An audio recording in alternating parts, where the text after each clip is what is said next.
He's a salesman. He's trying to sell the fight, which is good, you know. That's what he's known for. That's why they bring him out over and over. I'll show you in the ring why I'm the world champion.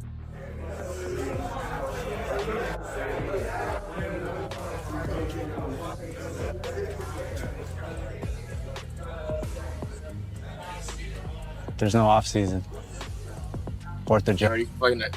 Got Dennis, fighting Storm Thompson. He's fighting on the card. First 8-rounder. Got Ishmael Muhammad and Chef Muhammad. He fighting the week before at Philly. Yo, catch me. Good.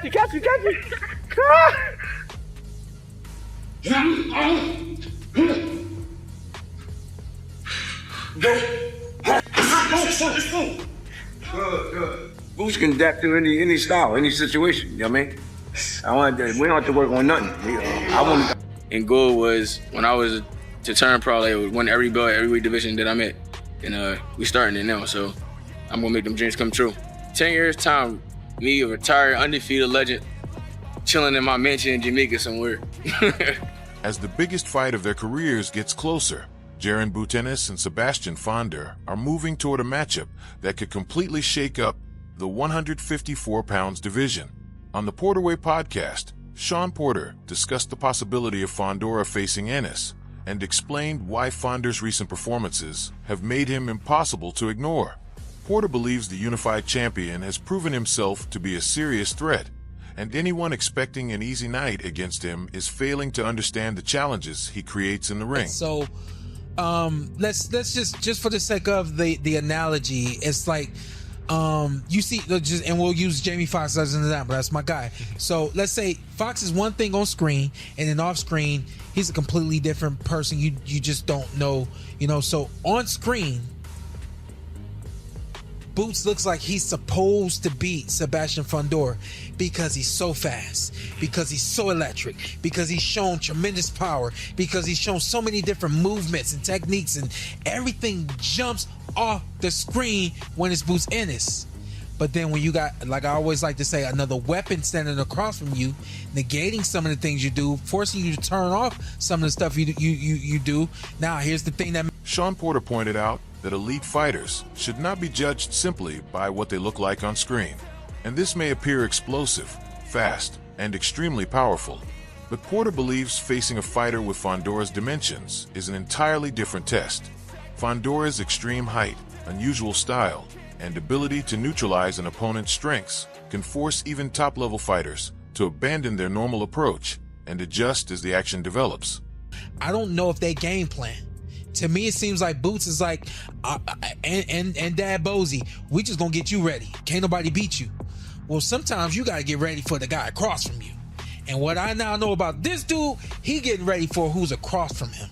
And that's why I'm breathing like that, because I know without a shadow of a doubt, he's gonna be ready, he's gonna have the right weapons, and he's gonna be calling on the right weapons all night long. I have no doubt about that from this dude right here. And I know with all 16 plus weapons that Boots got, Boots be like this. Yeah. You know, you gotta, nah, bruh. With this one right here, it's gotta be, all right, shotgun, don't do it. All right, stab him, all right, done. You know what I mean? Like, we gotta be pulling out the right things at the right time. We gotta be prepared to come to the ring with 8 weapons that we know we need against this dude, not 16 weapons. Porter stressed that natural talent alone cannot solve the problems presented by Sebastian Fundora.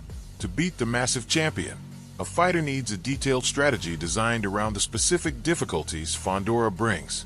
Porter believes the key is not trying to showcase every ability in a boxer's arsenal, but identifying the most effective plan and executing it with discipline from a first spell all the way through the closing rounds. Difference between a Boots Ennis and a Sebastian Fundora. I don't know who will win that fight, because all those weapons are amazing. Yeah. And at any point, any of those weapons could work against this dude. But this guy has the ability that I now know. He knows how to force you to turn off a lot of what you have.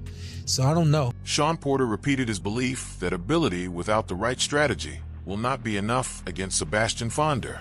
Defeating the tall unified champion demands a carefully designed approach that takes his unusual style into account.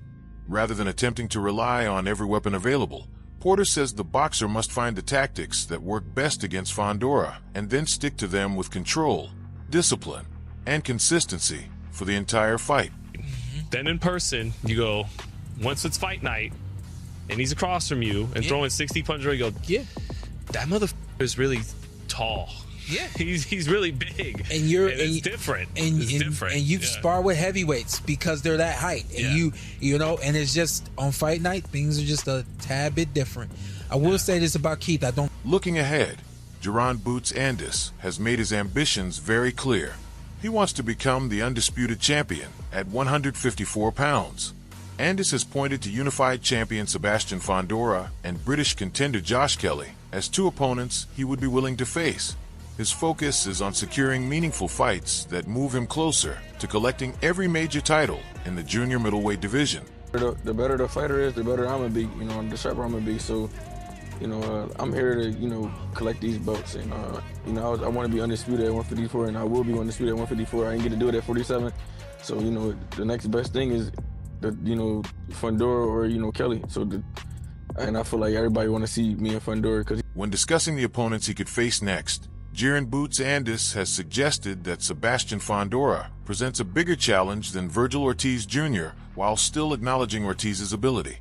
Ennis feels his aggressive style could work well against Ortiz, but Fender presents a completely different problem. His massive frame, extended reach, and unconventional style make him a difficult puzzle, which is why Ennis has identified Fundora as a major target in his pursuit of undisputed championship status. What do you want to do next? Man, I just want the best fights, no matter who it is. Jaron Ennis, Fundora, anyone with the belt. There's really not anyone in the top 10 that I haven't fought or that I haven't tried to fight. At this point,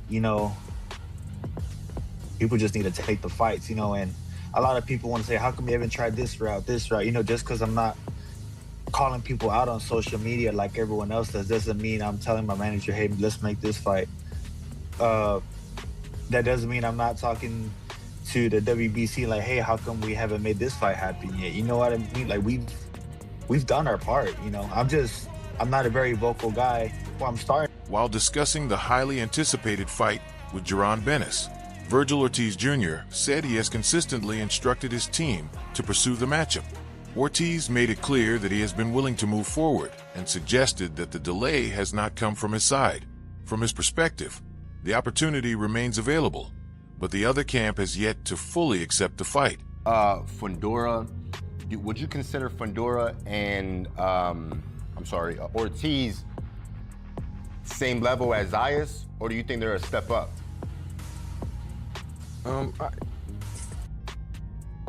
To be honest, I think Zayas got a little bit more game to him than Virgil. You know what you get from Virgil. Virgil straight up and down. He gonna try to walk you down, and y'all know. Come on now, you can't just walk to me, cause I got heat. I got heat for you. So, and I think that make like people gonna say it's a tailor-made fight for me. I feel like fighting a guy like Fundora, they're accepted more. You feel? I give him the green light. It's only been one-sided green lights coming from out over here. The reason that the fight hasn't happened is simply because they haven't taken the. As the interim WBC junior middleweight champion, Virgil Ortiz Jr. voiced his frustration over the uncertainty surrounding a potential title opportunity against Sebastian Fundora. Ortiz explained that he is still waiting for the sanctioning bodies to provide a clear path toward fighting for the full championship. The lack of a definite timeline has left him disappointed as he waits for clarity about what comes next. Those rankings there. What is your message to the WBC about your availability to fight Fundora as early as this fall? Well, we already called Marisa Solomon, and we've asked for this fight before. We asked for it when in person when we met with Golden Boy. We were on the phone side by side with Golden Boy with Mauricio, and we asked for the fight. I am also not going to pretend I know how it works either, because I thought that if you had the interim, you were next in line. So, I'm just as confused as everybody else. When you talked to Mauricio about that, what was his response? I'm gonna be honest, I didn't even really understand it because, and it's not. I don't know whose fault it is. Is it my fault? Am I just dumb, or you know what I mean? Like, I just don't get it. I just, for me, it's just, for me, it's simple. I have the interim. I should be in line, right? It's not. I want to stay interim forever, right? Like I want my shot. Eddie Hearn provided further details about the negotiations for a possible Jaren Boots, Ennis versus Virgil Ortiz Jr. showdown. According to Hearn, both sides had already settled the major terms of the agreement and went ahead and signed the contract under those conditions. But after Ennis's team communicated their proposed schedule for the fight, the situation suddenly changed. The opposing camps stopped responding, causing the negotiations to stall and preventing the matchup from progressing. Virgil Ortiz. We sat in a room, me, Oscar De La Hoya, Eric Gomez, and the top DAZN execs in America. We talked about how a deal would work with those two fighters, and we agreed on a deal. We went away, we signed a new deal with Boots. Part of that deal, within the contract, was the deal that we agreed with Golden Boy and DAZN to fight Virgil Ortiz. Boots signed it. Now, we didn't hear anything back. We told them we're going to fight in October. They said they're going to fight in November. Jaren Boots strongly pushed back against the idea that his team ever avoided Virgil Ortiz Jr. He maintained that they had made genuine efforts to arrange the fight when both fighters were still competing at welterweight, and also remember discussions from years earlier when Ortiz's team expected the matchup to take place later in both fighters' careers. According to Boots, those previous conversations show that his side was never against making the fight happen. They was running their mouth saying certain things about this and all, but like I told them, we've been wanting to fight Virgil at 147. And back then, that was like what, 3-4 years ago? Back then, they were saying 3-4 years down the line, they was going to be able to fight her. You know what I mean? Yeah. So, and that's what they were saying. Oh yeah, your father. I never really talk about nobody ducking and all that stuff. But if you want to talk about somebody ducking, I'll tell them in a minute. You know what I mean? I said, yo, yeah, they don't look like we ducking. Yeah. You know what I mean? We've been trying to fight all them guys at that time. And everybody knew about that time. Virgil Ortiz Jr. has acknowledged that several major opportunities have slipped away during his career, but he remains confident that his best years are still ahead.